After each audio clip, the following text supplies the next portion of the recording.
गरीब बहू का जादुई घास का एसी। एक छोटे से गांव में सरिता अपनी बहू और अपने गरीब परिवार के साथ रह रही थी। बेटा, आज हमें ये रात को सारा काम खत्म करना होगा, कल ये सारा ऑर्डर का सामान जाएगा। माँ, मैं तो कोशिश कर ही रहा था लेकिन घास ही खत्म हो गई। अब आप ही बताओ ना, मैं क्या करूँ? हमारे पास और कोई चारा नहीं है, हमें जंगल से और घास काट कर लानी होगी। इस समय जंगल में जाने का फायदा नहीं है, कभी भी कुछ भी हो सकता है। जंगली जानवर रात के समय ही बाहर निकलते हैं। अजय बिल्कुल सही कह रहा है बहू। अरे माँ जी, हम 2 लोग अगर जाएंगे तो कोई जानवर पास नहीं आएगा और फिर इतनी जल्दी कोई जानवर हमला नहीं करता। हमें ये ऑर्डर कल देना है, आप ये भी तो सोचिए। लेकिन बहू। माँ जी, आप चिंता मत कीजिए, कुछ नहीं होगा। बस आप बच्चों के पास ही रहना और उनका ख्याल रखना। अगर ये ऑर्डर नहीं गया तो बच्चों के लिए हम गर्मी से बचने के लिए कूलर भी नहीं खरीद पाएंगे। सरिता की बहू भाविका और उसका बेटा, वो तीनों घास से पंखे कूलर बनाने का काम किया करते थे, इसलिए उन्हें घास की जरूरत पड़ती थी। वह आधी रात के समय जंगल में जाते हैं। भाविका, जरा से भी हलचल हुई तो मुझे बता देना, कभी भी कुछ भी हो सकता है।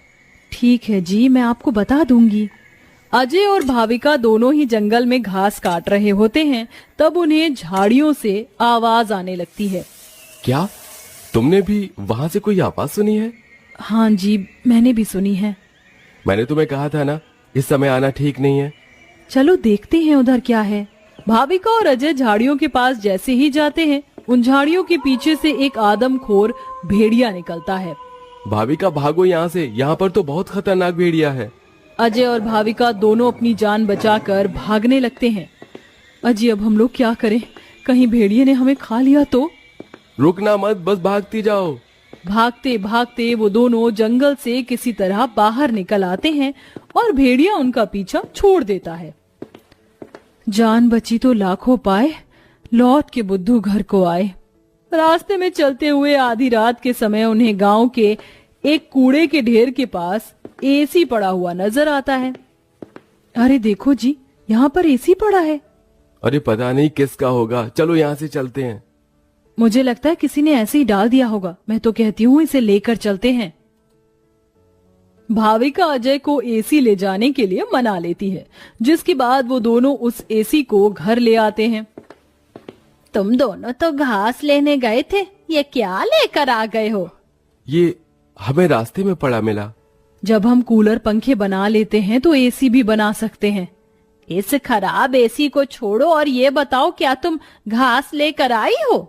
सरिता के ये बोलने के बाद जंगल की दुर्घटना के बारे में दोनों बताते हैं, जिसे सुनकर सरिता हैरान रह जाती है। अच्छा, इसका मतलब बहुत बड़ी मुसीबत से बचकर आए हो तुम दोनों, और साथ में ये कचरा उठाकर ले आए। वह तीनों बहुत ज्यादा परेशान हो जाते हैं। कल का ऑर्डर पूरा करने के बाद उन्हें कुछ पैसे मिल जाते, लेकिन घास न होने की वजह से उनका ऑर्डर पूरा नहीं हो पाता और वह ऑर्डर कैंसिल हो जाता है।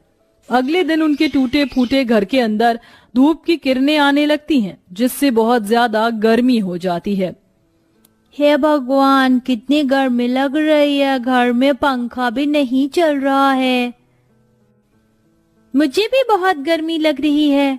पिताजी, हमें बहुत गर्मी लग रही है, हमारे घर में एक पंखा भी ठीक से नहीं चलता।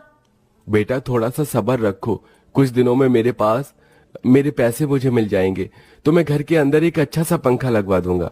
हमारा वो ऑर्डर तो कैंसिल हो गया, लेकिन सुबह में घास ले आई थी मैं। चलिए गांव वालों के कूलर और पंखे में घास लगा देते हैं, उससे कुछ तो पैसे आएंगे। हाँ, तुमने सही कहा।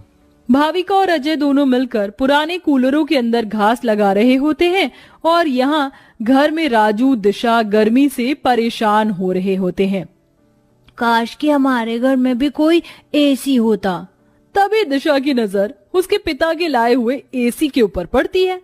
अरे राजू, जरा इसे देखो, लगता है पिताजी हमारे लिए एसी लेकर आए, पर उन्होंने ये एसी अभी तक क्यों नहीं लगाया?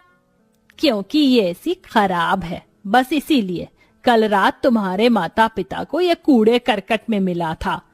ये सुनने के बाद राजू इस बात से तो खुश होता है कि उसके पिताजी पुराना ही सही, कम से कम एक एसी तो घर पर लेकर आए। कुछ देर बाद वह अपने दोस्तों के पास खेलने चला जाता है। ढोलू ढोलू, कहाँ हो तुम? चलो खेलते हैं।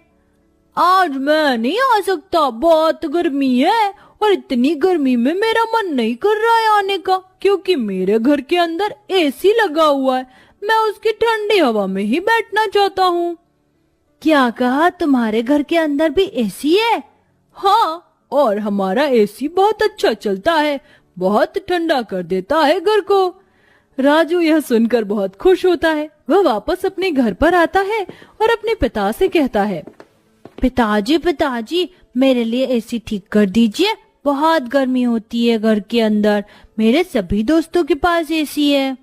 राजू बेटा, मैं एसी ठीक करने वाला नहीं हूँ। कहीं मुझसे एसी खराब हो गया तो ज्यादा पैसे चले जाएंगे उसे ठीक करवाने में। अरे पिताजी, आप तो एक्सपर्ट हो, आपको तो सब कुछ आता है। आप एसी को भी ठीक कर दोगे, मुझे पता है। राजू के कहने पर अजय एसी को ठीक करने की कोशिश करता है। अजय को लगता है कि उसके ठीक करने पर एसी ठीक हो गया होगा, लेकिन एसी ऑन होते ही उसके अंदर से धुआं निकलने लगता है। ये क्या हो गया? लगता है ये एसी खराब है, फेंक दो इस एसी को। राजू गुस्से में ऐसा कहकर चला जाता है, जिसके बाद उसे इस तरह देखने से उसके दोनों माता पिता परेशान हो जाते हैं। हमें हमारे बेटे के लिए एक एसी तो बनाना चाहिए। भाविका और अजय दोनों अब सारे काम छोड़कर उस एसी को ठीक करने में ही लग जाते हैं। वह उसकी ठंडी हवा खाने के लिए उसके चारों तरफ हरी घास लगा देते हैं, जिससे कि उस एसी की हवा और भी ज्यादा ठंडी हो जाए। चलो, अब एसी तैयार है, इसे चलाकर देखते हैं। भाविका जैसे ही घास का एसी चलाती है, अचानक से उस एसी के आंख, नाक, मुंह बन जाते हैं। क्या बात है, तुमने तो मुझे बिल्कुल नए जैसा बना दिया है, लेकिन समझ नहीं आ रहा कि तुमने मेरे ऊपर ये घास क्यों लगाई है।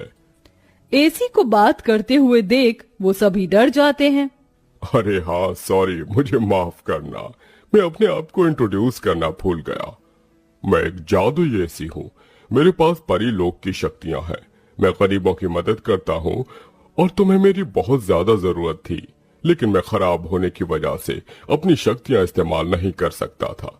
तुमने मुझे ठीक कर दिया, उसके लिए तुम्हारा बहुत बहुत शुक्रिया। माँ, पिताजी देखो, ये एसी तो बात भी करता है। हाँ, तुमने बिल्कुल सही कहा, ये तो कोई जादुई एसी है।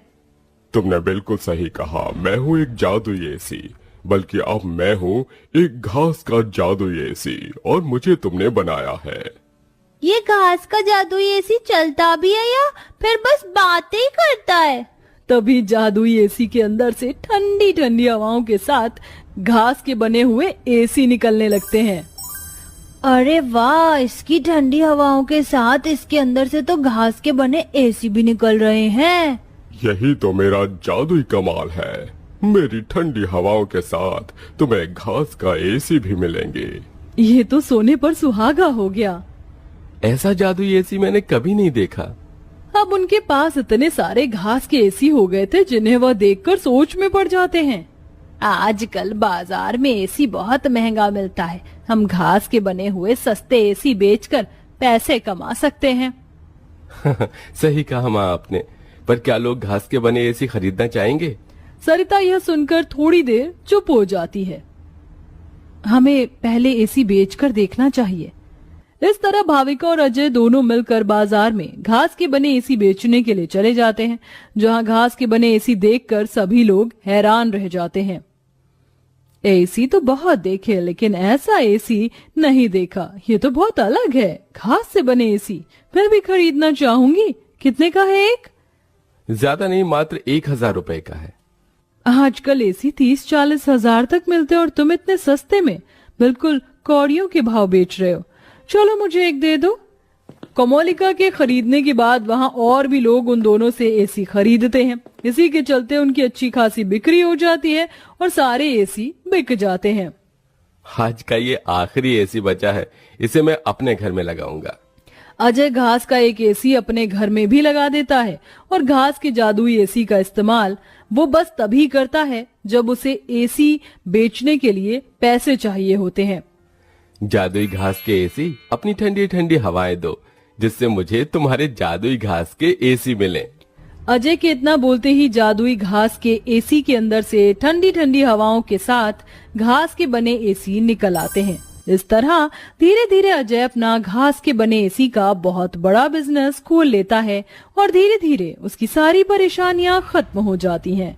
अब वह गरीब परिवार खुशी खुशी रहने लगता है।